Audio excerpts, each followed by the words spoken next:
Hello everyone, my name is Ryan Cam, and I rewatched Dune. This was directed by David Lynch, we all know who he is, and it was based on the legendary book of the same name written by Frank Herbert.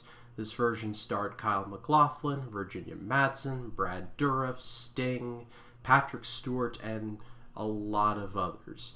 And this was released in 1984, and this is probably one of the more polarizing movies that I have encountered. I say polarizing because I feel like the term gets thrown around a lot nowadays, and I'm not sure people exactly know what it means. But when it comes to Dune, this is a story of two halves. There are a large group of people who love this movie, and then there's everybody else who thinks it's just boring trash. But with the remake coming out at the end of October, I said to myself that I wanted to watch this movie again, because I've always enjoyed this movie, or I've at least respected it. It's one of my dad's favorites, so I was like, hey, Dad, you want to watch Dune? And he's like, yeah, sure.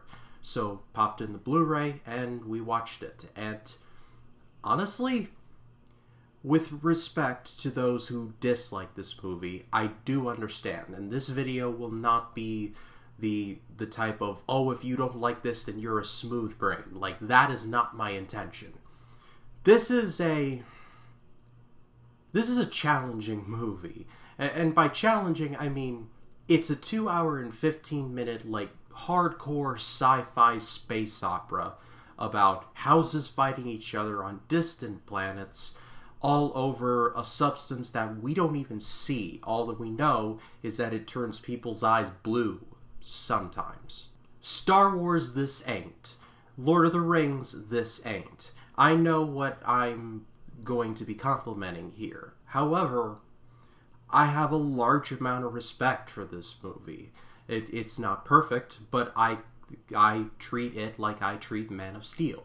It is a masterpiece. A flawed masterpiece, but a masterpiece nonetheless.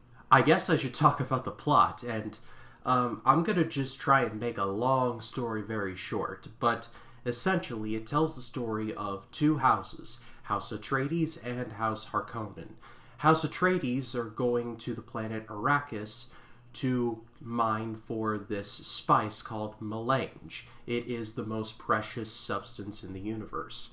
However, House Harkonnen basically says, I don't know her, and basically wipes out all of House Atreides. The only survivor is the heir to the throne, Paul, played by Kyle MacLachlan, who uses the desert and new sonar technologies to fight back against House Harkonnen. Oh, and people with blue eyes and sandworms. Really, really, really big sandworms. Like I said, this video is not going to be a video where it's like looking down on those who dislike this movie, because I completely understand if you do not like this movie. Because like I said, it's a very challenging movie to get into, and I think it was upon this rewatch that I realized why that was.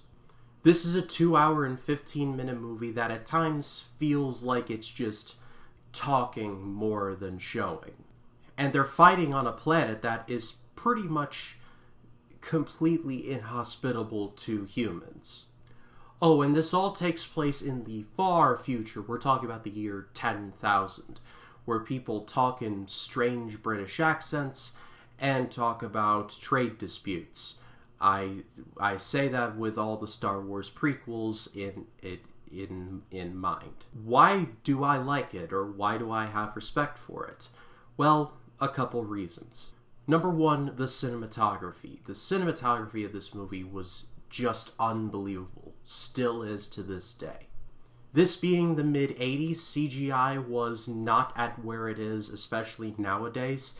And yeah, there's certainly some cringy shots. There's one where Patrick Stewart and Kyle MacLachlan are fighting using these shields, and it looks like they're infected with Tetris 19.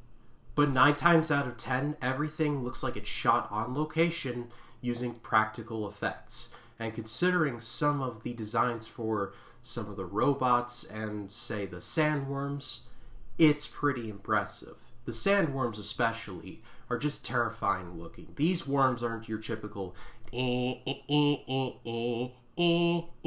these things are like enormous. I also love the score, and I learned on this rewatch that it was done by Toto, like the Africa group, like the group that did the song Africa. I don't know, that just seemed weird, but it worked. I really enjoyed the acting here, specifically Kyle MacLachlan as Paul Atreides. MacLachlan would go on to be in Twin Peaks, so he would have a lot of success going forward. But I liked the whole arc of Paul. I like how he starts out in one place, and he's kind of an outsider to everything, and by the end, he's just a death machine. Again, no spoilers. One of my favorite scenes in the movie is when he gets tested by this witch, and he has to stick the hand in the box, and he thinks it's on fire, but then when he pulls it out, it was like, oh, my hand's completely fine. It's the whole fear is the mind killer thing. I love that. I love the spirit of that. I also love the relationship that he had with his father, Duke Leto. Without giving much away, Duke Leto is not on screen all that much, but they do share a nice scene together, which is their last on their home planet before they move to Arrakis. I really enjoyed that. Patrick Stewart is really good also in the few scenes that he is in, but I mean, it's Patrick Stewart. And then you have the Harkonnens, and wow, these people are they're just no bueno, all of them. Baron Vladimir Harkonnen is he's just a nasty individual. He looks ugly too. He's got these, I want to say, zits on his face that he gets poked and prodded and sucked for their pus. It's gross, it really is. And he gives these speeches of like, we've got House Atreides on their knees, and just, he's delightfully cheesy, I'll say that. His two sons are pretty diabolical as well. One of them is played by Sting, and given this shot, Sting more than worked out in the mid-80s. If House Atreides was, let's say, lawful good, then House Harkonnen is chaotic evil. And like I said, this video is not intended for those who dislike it to be completely convinced. This is a video about how I have kind of grown a new respect for this movie, with recognition that in a lot of ways this movie hasn't aged well. This is certainly not the best work of David Lynch, I will say that. However, I think in many ways this movie was way ahead of its time, and like I said, this is a masterpiece. A flawed masterpiece, but a masterpiece nonetheless. As a matter of fact, the remake is honestly one of my most anticipated movies for the rest of the year. Not just because it's being directed by my boy, Denis, but it's also a movie that has been begging for a remake ever since it got released. I did some research, and I found that Lynch was never really satisfied with any cut of the movie, to the point where he doesn't really talk about it in interviews, which is a shame. Whether it's due to the effects or the story, do whatever you want, but Dune is a movie that has been begging for a remake for quite some time, and I'm certainly glad that Denis Villeneuve was the guy that took the reins, because if he proved anything, it's with Blade Runner 2049, it's that he's able to take weirdly inaccessible hard sci-fi and make it accessible. So I'm very excited for what the remake brings. But I have a feeling I know exactly what your thoughts are on Dune, but if you like it or you don't like it, leave your thoughts in the comments. I am intrigued to hear what you all have to say.